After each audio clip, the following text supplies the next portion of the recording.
Hello, good morning mga idol. At meron tayong napansin na kakaiba dito. Merong kamuting kahoy na ganito. Ibig sabihin is ginawang pambakod ang kamuting kahoy. So, kinalkal natin is meron siyang laman. May laman yan ang kamuting kahoy na yan. At hindi lang basta laman kundi ang lalaki ng laman. Hukayin natin. Hukayin natin sa pamamagitan ng pala. Palahin natin ang kanyang puno. Yan. Palahin natin ang kanyang puno. Napansin ko lang siya na sabi ko bakit parang ang nito. Ang lago at ang laki ng kahoy niya. Ang laki ng kahoy niya. Tinaga na nga nila. So ang lalaki ng laman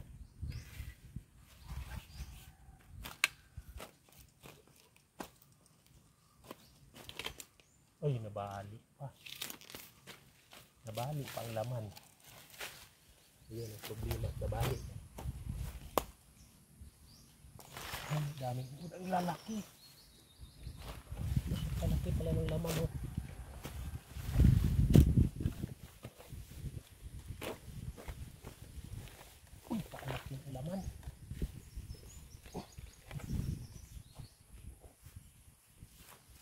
Ayan, idol, nabali siya pero napakalaki ng laman.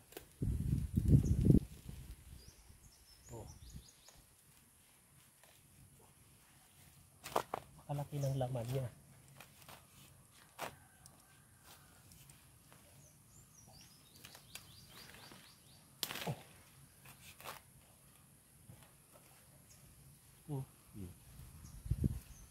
Ang haba pa ng laman.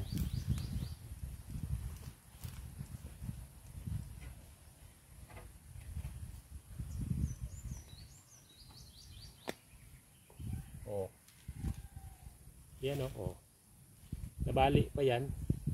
So nabali pala siya dahil parang tinamaan tinamaan siya ng itak. Pero marami pa dito. Yan ang laki.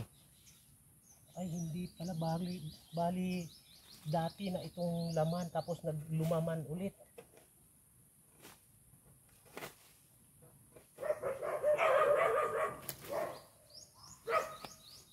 Ibig sabihin ang malaki na yun is hindi mo na mapakinabangan siguro yun. Ito na ang mapakinabangan mo, ang sunod. Ang lalaki. Baka meron pa doon sa kabila.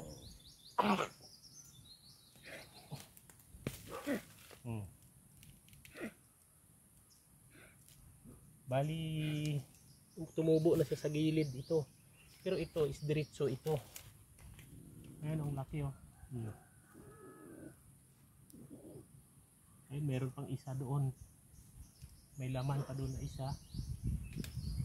At may isa dito. Hindi ko alam ito kung maganda pa ba ito. Parang tigas na yata. So try natin.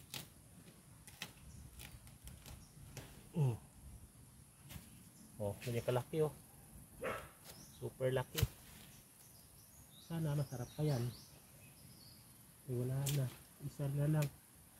Kaso na, isa na lang at maliit. Isang maliit.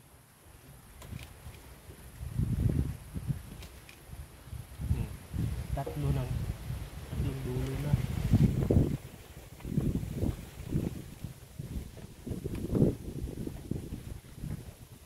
So panig lang ulit natin yan ng tusok. Isang lutuan na yan.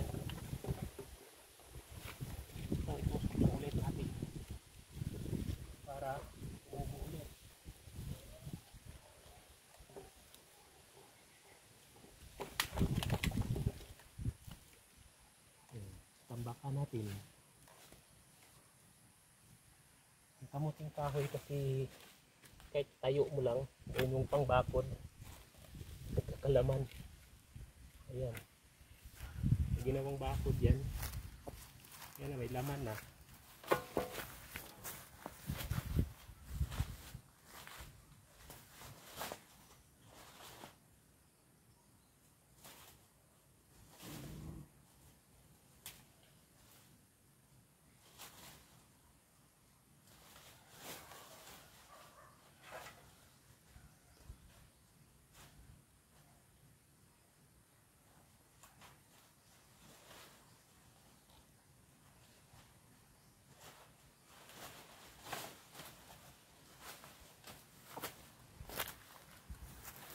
gawa nilang pangbakod. Ito na ang laman, ang lalaki.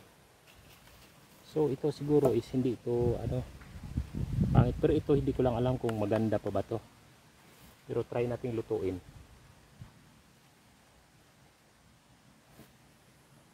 Okay,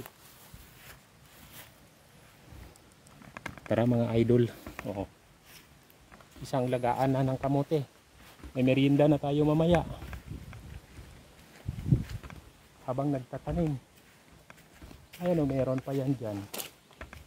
Yan, meron mga kamote dyan, pero di natin alam kung may mga laman pa yan. Hayaan muna natin at maliliit pa lang. Itong malaki lang ito. At magsayang na muna tayo dahil tanghali na. Okay. Kamuting kahoy, pang merienda habang nagtatrabaho tayo. Ayan, kamuting kahoy mga ka-farmers.